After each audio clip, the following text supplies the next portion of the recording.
আগামী 1 অক্টোবর থেকে সুপার শপে কোনো পলিথিন শপিং ব্যাগ ও পলিপ্রপিলিথিনের ব্যাগ রাখা যাবে না এবং ক্রেতাদের দেওয়া যাবে না বলে জানিয়েছেন পরিবেশ, বন ও জলবায়ু পরিবর্তন উপদেষ্টা সৈয়দা রিজওয়ানা হাসান।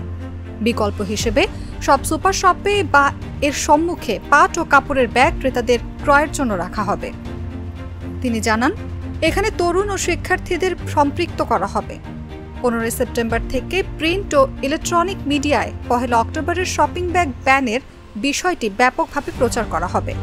পত্রিকায় গণবিজ্ঞপ্তি প্রকাশ করা হবে। সোমবার সচিবালয়ে মন্ত্রণালয়ের সভাকক্ষে পলিথিন শপিং ব্যাগের নিষেধাজ্ঞা কার্যকর করতে কর্মপরিকল্পনা প্রণয়নের লক্ষ্যে স্টেক হোল্ডারদের সঙ্গে অনুষ্ঠিত সভায় তার বক্তব্যে পরিবেশ উপদেষ্টা এসব কথা বলেন। পরিবেশ উপদেষ্টা বলেন, বস্ত্র ও পাট মন্ত্রণালয় 1 সপ্তাহের মধ্যে সব সুপার শপের সঙ্গে সভা করে পাটের শপিং ব্যাগের সরবরাহ নিশ্চিতে প্রয়োজনীয় ব্যবস্থা গ্রহণ করবে। পরিবেশ অধিদপ্তর ইএসডিওর সঙ্গে মিলে 30 সেপ্টেম্বরের মধ্যে বিকল্প পরিবেশ বান্ধব উপাদানে তৈরি পাট বস্ত্রের ব্যাগের উৎপাদনকারীদের নিয়ে একটি মেলার আয়োজন করবে।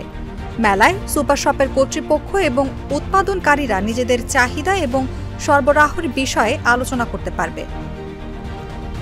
পরিবেশ, বন ও জলবায়ু পরিবর্তন মন্ত্রণালয়ের সচিবের সভাপতিত্বে অনুষ্ঠিত সভায় মন্ত্রণালয়ের অতিরিক্ত সচিব, পরিবেশ অধিদপ্তরের মহাপরিচালক, অন্যান্য মন্ত্রণালয় এবং বিভিন্ন সুপার শপের প্রতিনিধিরা উপস্থিত ছিলেন।